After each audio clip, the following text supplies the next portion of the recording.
ဒီတပ်ဖွဲ့ဝင်တွေဟာလှုပ်ဝက်စမ်းကြဲတဲ့ဂူတစ်ခုတည်းကိုရောက်ရှိလာခဲ့ပြီးနောက်မှာတော့မယုံနိုင်စရာကောင်းတဲ့မြင်ကွင်းတစ်ခုကိုတွေ့လိုက်ရပါတယ်။ဂူရဲ့အလဲဗဟိုမှာတန်ကြိုးတွေနဲ့အသေးချာချီနှောင်ထားတဲ့ကြောက်တုံးကြီးတစ်ခုကလေထဲမှာတည်ငြိမ်စွာနဲ့ပေါ်လွင်နေတာပါ။အဲ့ဒီကြောက်တုံးကြီးဟာမိုးကောင်းကင်ကနေကြားရောက်လာတဲ့ကြေတာရာအပိုင်းအစတစ်ခုဖြစ်ပြီးတာမန်မဟုတ်တဲ့တက်လိုက်စက်ကွင်းတစ်ခုကိုဖန်တီးထားတာဖြစ်ပါတယ်။အဲ့ဒီအချိန်မှာပဲသူတို့ဟာရှေးဟောင်းစာပေတစ်ခုဖြစ်တဲ့16လုံးရေမြေကျန်းထဲကအကြောင်းအရာတွေကိုပြန်လည်ဖော်ထုတ်မိသွားပါတယ်။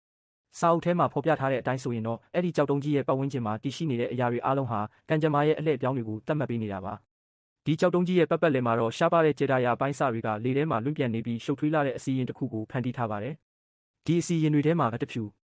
2 မေဂါစလို့9ညအထိပါဝင်တဲ့နက်ခတ်ပေတင်ဆိုင်ရာအစီရင်တွေဟာအသက်ဝင်နေပြီးတစ်ခုချင်းစီတိုင်းကလည်းအန္တရာယ်ကြီးမားတဲ့အဓိပ္ပာယ်တွေကိုဆောင်ကျဉ်နေတာပါ။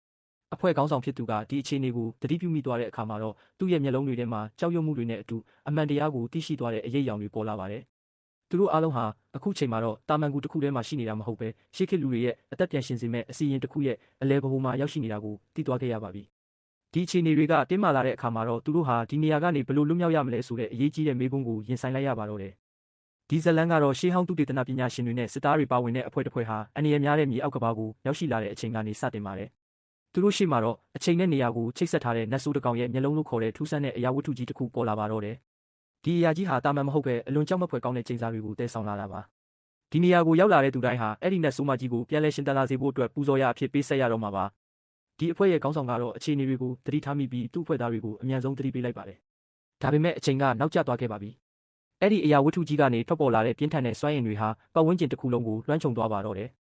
အဖွဲ့သားတွေအားလုံးဟာအဲ့ဒီစွမ်းအင်တွေရဲ့အရှိန်ဟုန်ကြောင့်မလှုပ်ရှားနိုင်အောင်ဖြစ်ကုန်ကြပါတယ်။အခြေအနေတွေကပိုပြီးတင်းမာလာတဲ့အချိန်မှာပဲအဲ့ဒီအရာဝတ္ထုကြီးဟာအမှောင်ထုထဲမှာတောက်ပလာပြီးအဖွဲ့သားတွေကိုဝါမျိုးကိုစူးစမ်းပါတော့တယ်။သူတို့တွေဟာဒီတေမင်းရဲ့ထောင်ချောက်ထဲကနေလွတ်မြောက်နိုင်မှာမလား။ဒါမှမဟုတ်အဲ့ဒီချိန်စာရဲ့သားကောင်တွေဖြစ်သွားကြမှာလားဆိုတာကတော့ရင်တထိတ်ထိတ်နဲ့ဆက်လက်စောင့်ကြည့်ရမယ့်အခြေအနေပါပဲ။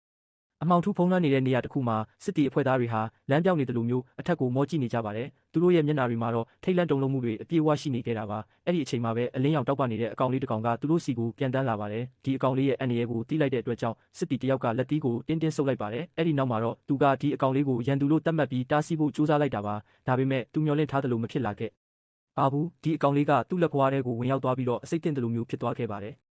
သူ့လက်ကနေတဆင့်အပြာရောင်လင်းနှန်းတွေကတကိုယ်လုံးကိုပြန့်နှံ့သွားတာမို့သူ့တုံးလှုပ်သွားခဲ့ပါတယ်။သူကဒီအစိတ်တောက်ကိုဖယ်ရှားဖို့ကြိုးစားပေမဲ့လည်းအခြေအနေကပိုဆိုးရွားလာနေပါတယ်။သူ့လက်မောင်းတစ်လျှောက်အပြာရောင်သွေးကြောတွေထွက်ပေါ်လာပြီးတော့အလင်းရောင်တွေကတောက်ပလာပါတယ်။နောက်ဆုံးမှာတော့ဒီအလင်းရောင်တွေကသူ့ရင်ဘတ်ထဲအထိထိုးဖောက်ဝင်ရောက်သွားခဲ့ပါတယ်။သူ့ရဲ့ခန္ဓာကိုယ်တစ်ခုလုံးကအပြာရောင်မီးတောက်တွေနဲ့လောင်ကျွမ်းသွားတဲ့အထိခံစားလိုက်ရပါတယ်။သူ့ရဲ့ရဲဘော်တွေကသူ့ကိုကယ်တင်ဖို့ကြ